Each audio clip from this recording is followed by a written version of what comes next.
नमस्कार बच्चों, कैसे हैं आप सभी। आप सभी का बहुत बहुत स्वागत है इस वीडियो में। आज हम क्रिया और उसके भेदों का अध्ययन करने वाले हैं।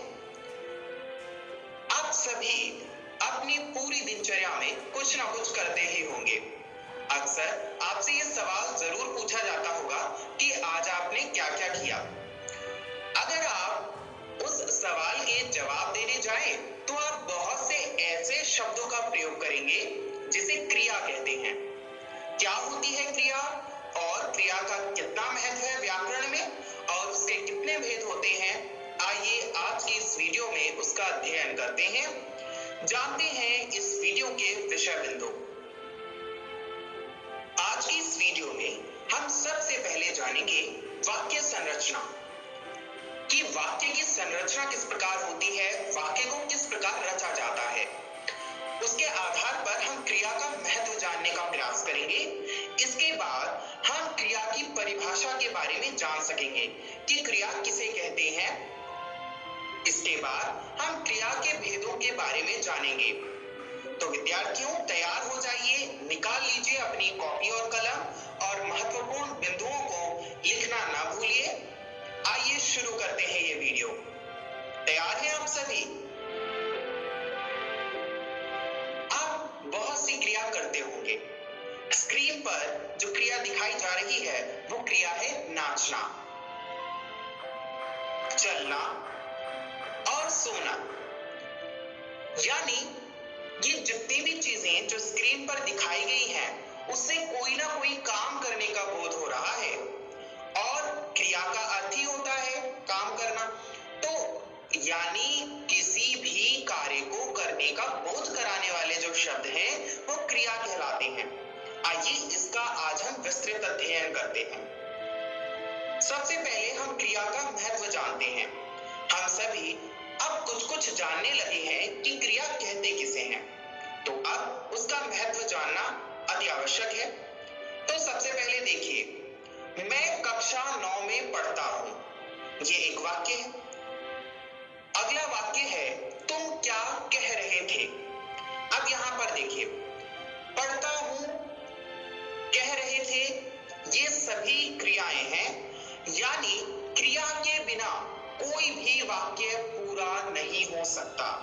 किसी भी वाक्य को पूरा होने के लिए क्रिया की आवश्यकता पड़ती है, चाहे वह किसी भी रूप में पड़े। अगर मैं यह कहूं कि मैं 9 कक्षा में क्या पढ़ता हूं, रहता हूं, कुछ स्पष्ट नहीं हो रहा। स्पष्टीकरण के लिए क्रिया को लगाना बहुत महत्वपूर्ण है।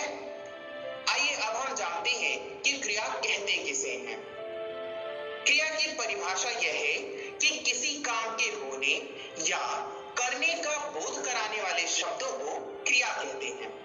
जैसे कि अभी हमने बहुत सारे उदाहरण देखे, नाचना, चलना, सोना, ये सभी क्रियाएं हैं। इनसे किसी न किसी काम के होने या किसी के द्वारा किसी काम को करने का बोध हो रहा है। आइए कुछ उदाहरण और देखते हैं। चलना, चित्र में आप देख सकते हैं कि एक लड़की चल रही है, चलने की क्रिया कर रही है, उसके द्वारा कोई काम किया जा रहा है, वो काम है चलने का। अगली क्रिया है सोना, किसी बच्चे के द्वारा सोया जा रहा है, तो यहाँ पर सोने का काम जो है वो प्रतीत हो रहा है। तो इस प्रकार इन शब्दों को जिनसे किसी के काम करने या होने का बोध हो उसे क्रिया कहेंगे।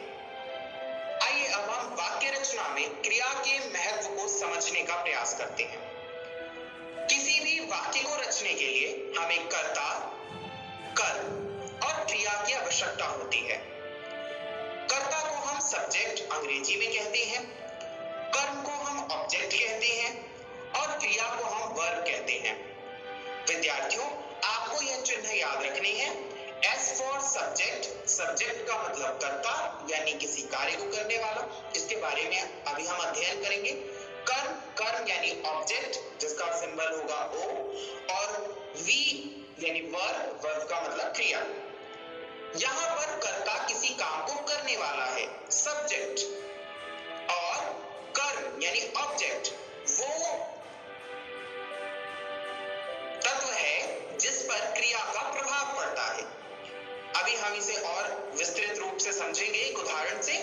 और क्रिया जैसा भी हमने पढ़ा कि किसी काम को करना और किसी काम के होने का बोध कराना, है ना, वो क्रिया का काम है।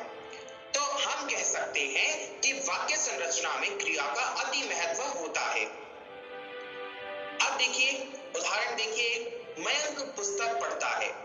यहाँ पर मयंक जो है वो सब्जेक्ट है, यानी वो किसी काम को करने वाला है, इसीलिए उसे कर्ता मानेंगे। अब पुस्तक ऑब्जेक्ट है, यानी उस पर क्रिया का प्रभाव पड़ रहा है, तो पुस्तक जो है वो ऑब्जेक्ट है। और क्रिया है वर्ब, यानी पढ़ना किसी काम के होने का बोध करा रहा है, तो वो है वर्ब। ठीक इस प्रकार प्रिया गाना गाती है में प्रिया गाना गा रही है, यानी कोई कार्य कर रही है, उस काम को करने वाली है, इसलिए उसका जो तत्व रूपी नाम होगा वो होगा सब्जेक्ट। और गाना ऑब्जेक्ट होगा, यानी क्रिया का प्रभाव किस पर पड़ रहा है, गाने पर पड़ रहा है, तो उसे ऑब्जेक्ट कहेंगे। और गाती है होगा वर्ब, यानी क्रिया।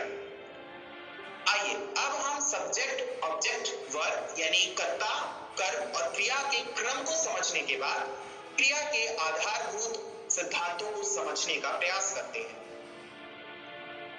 अब जिस कर्म के बारे में हमने बात की, जिस ऑब्जेक्ट के बारे में हमने बात की, उसी कर्म को आधार बनाकर क्रिया के भेद निर्धारित किए गए हैं।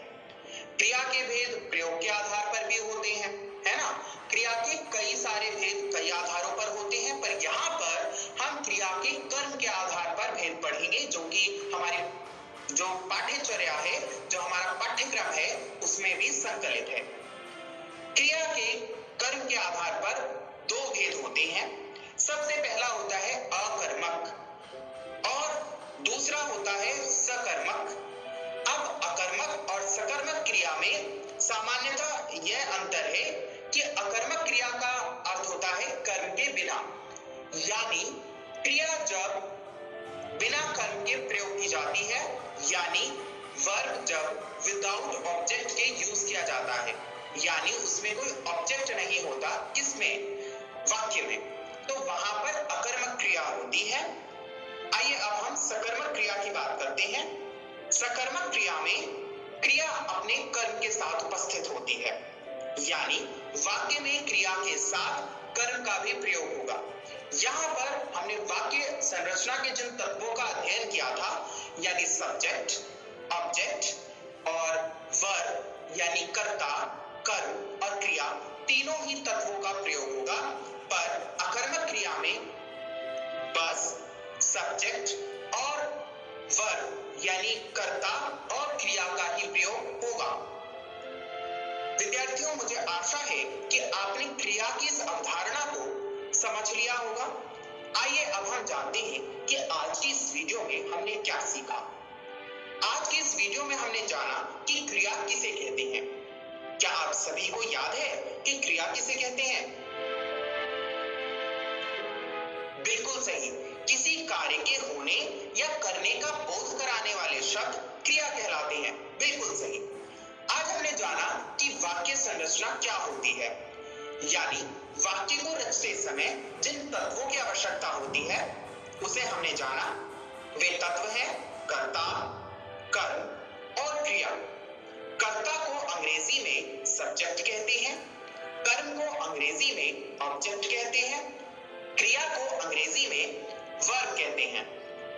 और इन सब के लिए हमने सब्जेक्ट को एस नाम से जान लिया है, ऑब्जेक्ट को ओ नाम से जान लिया है और वर्ब को वी नाम से जान लिया है। यह आपको ध्यान रखना है, अगली वीडियो में काम आएगा। साथ ही आज हमने जाना कि क्रिया के कर्म के आधार पर कितने भेद हैं। मेरे साथ बोलिए, पहला भेद है बिल्कुल सही अकर्मक, और दूसरा भेद बिल्कुल सही सकर्मक क्रिया, यानी कर्म के आधार पर क्रिया के दो भेद हैं, अकर्मक क्रिया और सकर्मक क्रिया। विद्यार्थियों, मुझे आशा है कि आपको आज का पाठ समझ आया होगा। अगली वीडियो में हम क्रिया के भेदों का अध्ययन विस्तार से करेंगे, यानी जो कर्म के आधार पर क्रिया के भेद हैं उसका अध्ययन किया जाएगा। आप सभी जो आज का पाठ हमने पढ़ा है उसका अभ्यास घर पे करना ना भूलिए। अपना ध्यान रखिए। अगली वीडियो में फिर मुलाकात होगी। इस वीडियो को देखने के लिए बहुत बहुत धन्यवाद।